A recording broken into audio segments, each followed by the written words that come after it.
Hi folks, we're just doing a little personal vlog today, just to show you what we're up to. We're filming a food video. Keep watching.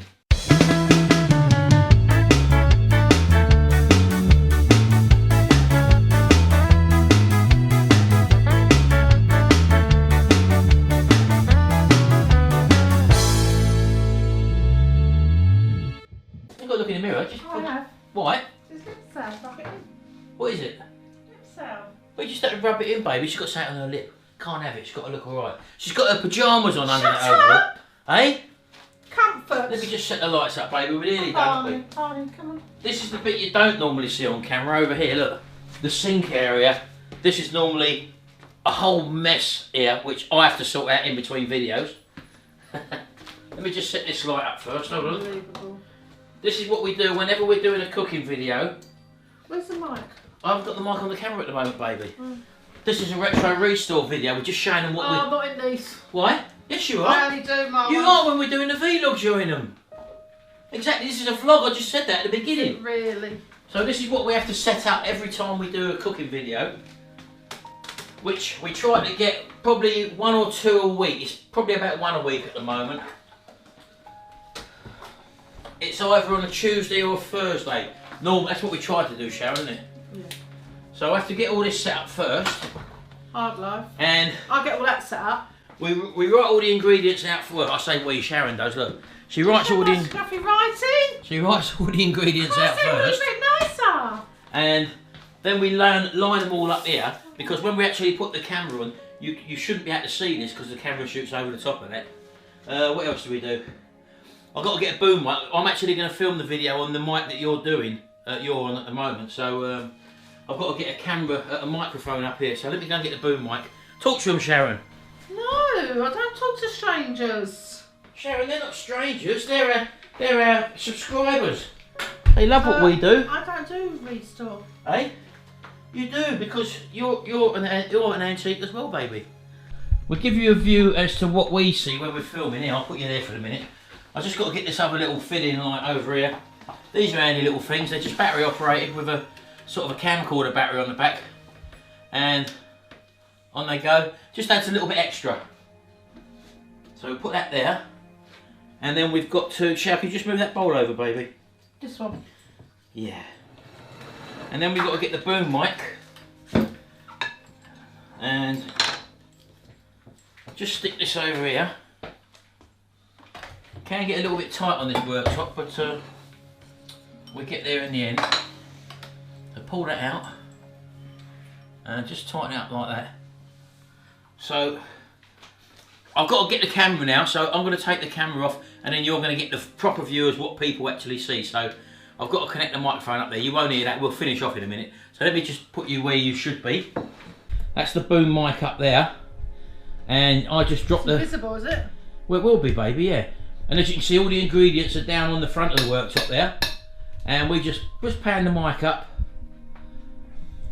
just until we get in shot. So as you can see, and then all I do then, you see that sort of line at the top there, that's the top of our cupboards.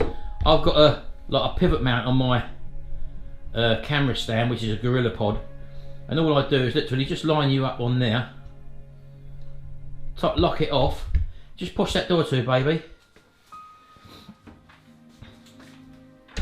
And basically, that is it. Right, and that's it. So that's the shot. We lock the dogs out. Well, dog.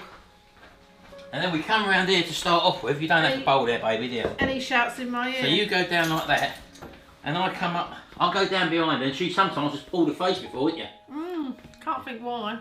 And then I come up nice and gently and just say, hi, we're Retrohax. Retrohax. Say it nice and gently. Why don't you show how you really do it? We're Retrohax. And we like everything retro. What are we doing today, baby? Cooking. Well, yeah, I know. And that's roughly what we do. So we take the Rode mic off of there and put it onto there via an extension. So anyway, what we cooking today in this channel, baby? Jam sponge pudding with coconut. School dinners. Remember what you used to have for school dinners? Them jam sponges in the tray and coconut sprinkled on the top, and also coconut and with pink custard. Do you remember that when you was at school? Anyway, that's on the other channel, Retrohax. If you haven't joined Retrohax, there'll be a link below the video, and also At the end of the video, there's a Retrohax icon there. If you click on that, you can take a look at it and check out our other videos. But that's for now, baby. I'm going to turn them off now, aren't I? So we'll see them a bit later. See you later. Bye-bye.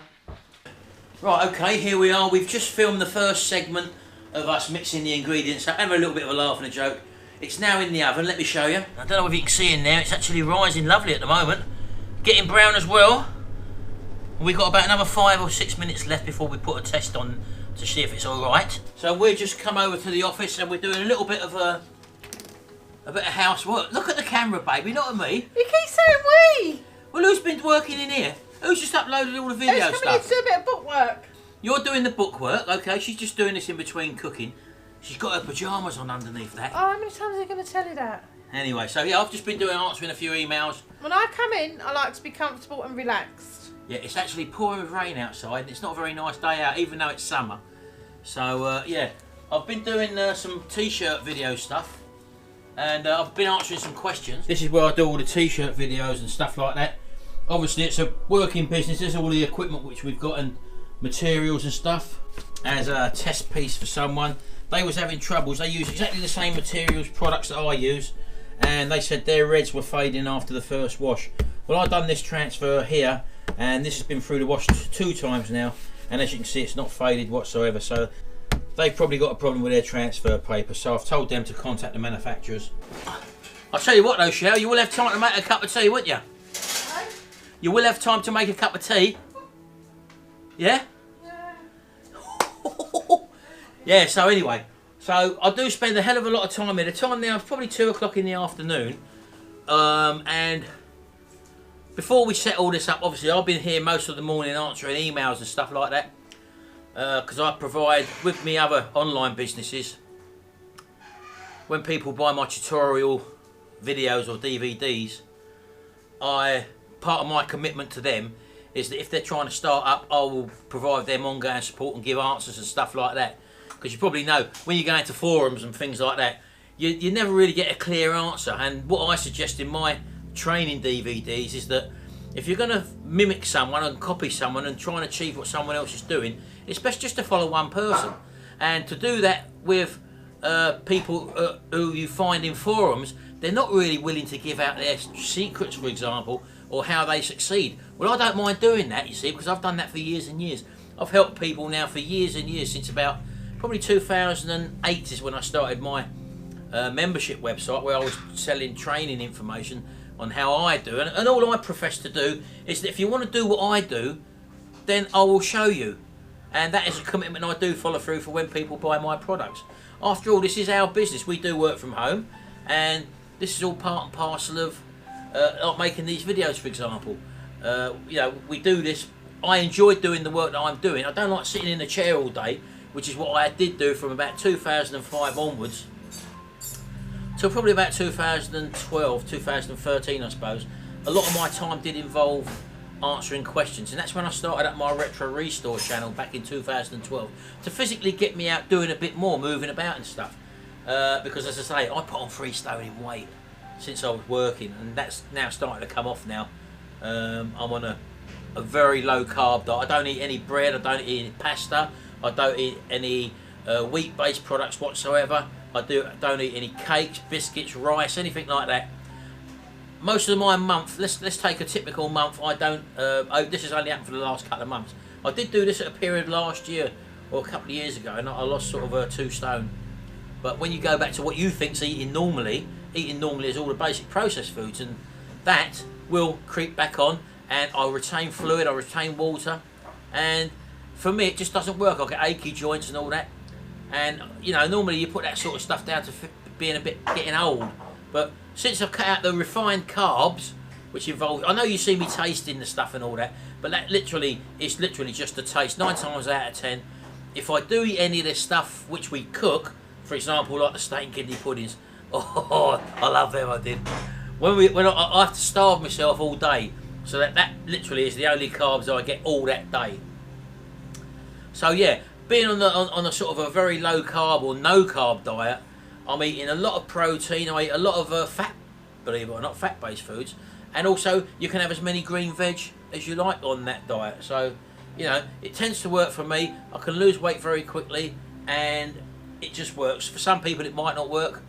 I remember people going on the so-called cabbage diet back in the well, 10, 15, 20 years ago, and people were saying that, oh, they feel lethargic and all that, and because they're not getting no protein or whatever, or they're not getting proper carbs or whatever.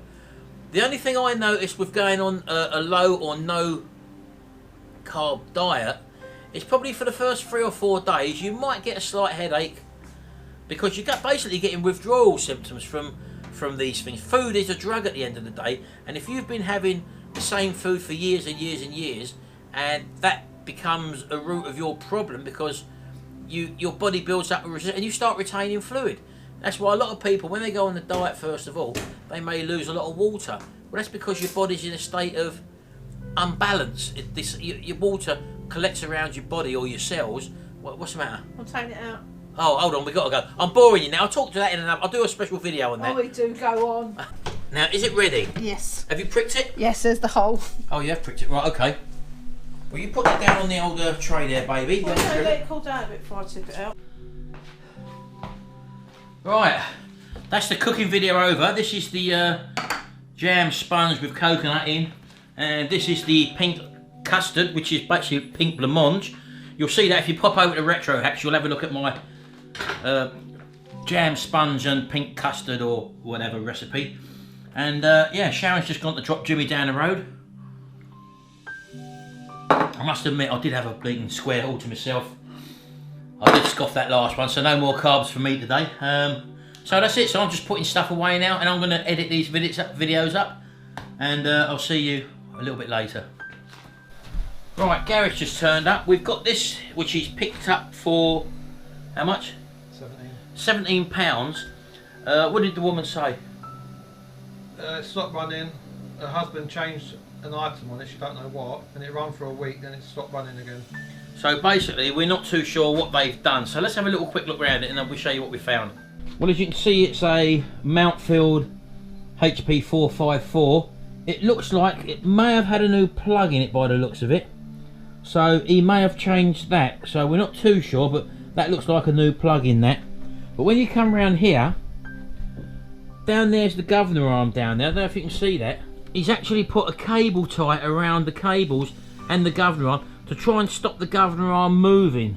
So I would probably suggest that this thing is either not ticking over very well, or it may be hunting up and down, and as a result of that he's tried to hold the governor arm in the open position to try and get it revving.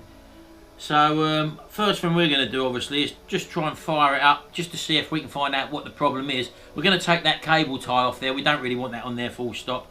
It'll either start or it won't. If not, the first port of call is obviously going to be take the carburetor off and give that a very good clean, because the chances are it may have a blocked jet or something. So we'll check the plug as well, look at the colour of that, and basically take it from there. But the lawnmower's in excellent condition. As you can see, there's nothing really wrong with this whatsoever. The deck is lovely and solid. All the hand controls seem to be in order. All the cables work nice and smooth.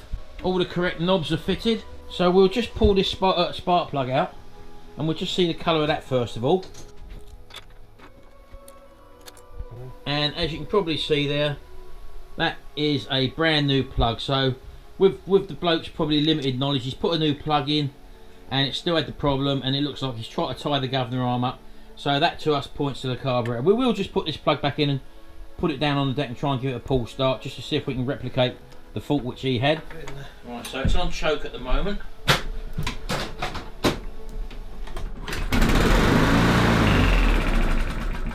There we go. No fuel. He's obviously tied the governor arm thinking that was going to cure the problem. I would suggest fuel starvation is the problem there. And afterwards, again, it wouldn't start. So chances are, if you sprayed some easy start in the intake, the air intake, you'd get that initial kick and start, and that's obviously what the problem is. So Gary's going to be working on this one. He's going to probably take the carb off, clean all the jets out, give it a good service and that, put it back on, and once it's been cleaned up, it should be a good mower to sell. So we're leaving with that one. We've got to go down the unit now and see Jim Bob, because he's wants a bit of a hand with the Reliant Scimitar for sanding down. He's not feeling all that well at the moment. I've got a bit of a headache as well, so that's where we're going now. So we'll see you in a minute. Right, we're back down the unit now. We're doing a bit of sanding on the scimitar. We're getting it ready for the undercoat and the primer and that, so we've got to get some sanding done. So let's have a look what Jimmy's up to.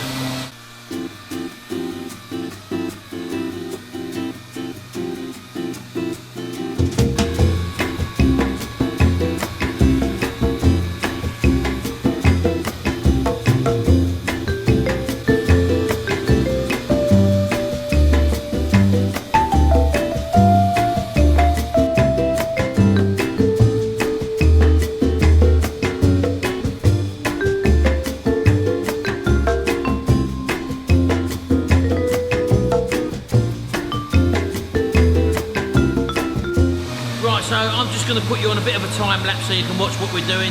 Not going to be very exciting, but the job's got to be done. So I'll see you shortly.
Right, okay.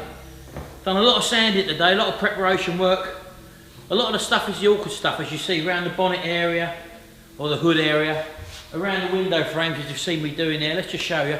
And getting all these rivets out, because this is the sort of stuff that takes all the time. So you've got to make sure this is done right. And Garrett's just turned up. And what have you done with that lawnmower? You got it working now, haven't you? Yeah, just cleaned the carb out on it. That was all it needed. And it's running fine? Yep. Well, I thought I'd show you this. As you know, we've sanded down the whole of the Reliant Regal with 80 grit, just like what we've done with the Scimitar. And once it's done that, as you probably hear, if I show you, can you hear this? You can probably hear how rough that is. Now I've got some 180 here, and I've just gone over this bit here, for example. I haven't done a lot to it. I've literally just gone by hand and just sanded it down. So as you can see from this, you go to this. As you can see, no sound whatsoever. So this would be ready for our sealer. We're going to put a sealer on this first, and then obviously prime it because it's fiberglass. But I'm sure you can see that once you actually you've done all your hard work with the 80 grit to get everything down, and then it's a matter of just wait until we've got a surface like that. And that's, as I say, that's just 180 grit paper there, which we've done that with, and it don't take long. So once everything's down, then we can actually go ahead and just sand it down and get it ready for its primer. So the Scimitar's had exactly the same treatment as that. We're virtually there now. Jimmy's just going over it now with the 180. All the tricky bits have been done around the window, around the boot, around all the backlights and stuff like that. Again, this is the sort of stuff that takes time, you know, things like inside lock mechanisms and all that sort of stuff, the petrol cap and all that, and also all around window sills and stuff like that. So all that's now been done, so he's going to sand all that down now and give it a good clean off, get a wax and grease remover on it, give it a good clean off, and that'll be ready for prep. So there you go. Not a Reliant Regal video yet, but we've got that coming up obviously. What I'm going to do is I'm going to, now the front of the Reliant Regal's up in here, I'm going to concentrate in the next Reliant Regal video while I'm sitting down on the chair like Gary's sitting there, and just wheel myself around and do all these front bits that need repair around the bumper area and stuff like that. I've got to put some patches in. If you look down here, those are the grills, what should be there. Someone's cut some additional ventilation holes in there, and there's a few stone chips and stuff like that. The corners are a bit battered over there on that side, but that's the sort of thing I could do sitting down at this sort of level, getting the repair work done, and just finish off scraping the paint off of these, and that'll be ready then. Right, okay then, so we're going to finish this video here. He's finished that lawnmower. We knew straight away when it started, that one pull, that it wasn't going to be a big job. He only paid £17 for it. He's got all the pictures ready to go on eBay. It's looking fantastic. He showed me a few pictures of it now. It's all cleaned up and that, and he's going to make a big profit on that one. So he didn't actually spend no parts on it. No, the new plug, the oil's clean. So someone's done some work, but as I say, typical thing, holding the governor spring. Most people do that. They see that little flap moving up and down perhaps, and they think it's a throttle, and they sort of try and wedge it open. That happens quite a lot. Anyway, compressor's gone off. See you in the next video. Until then, bye for now.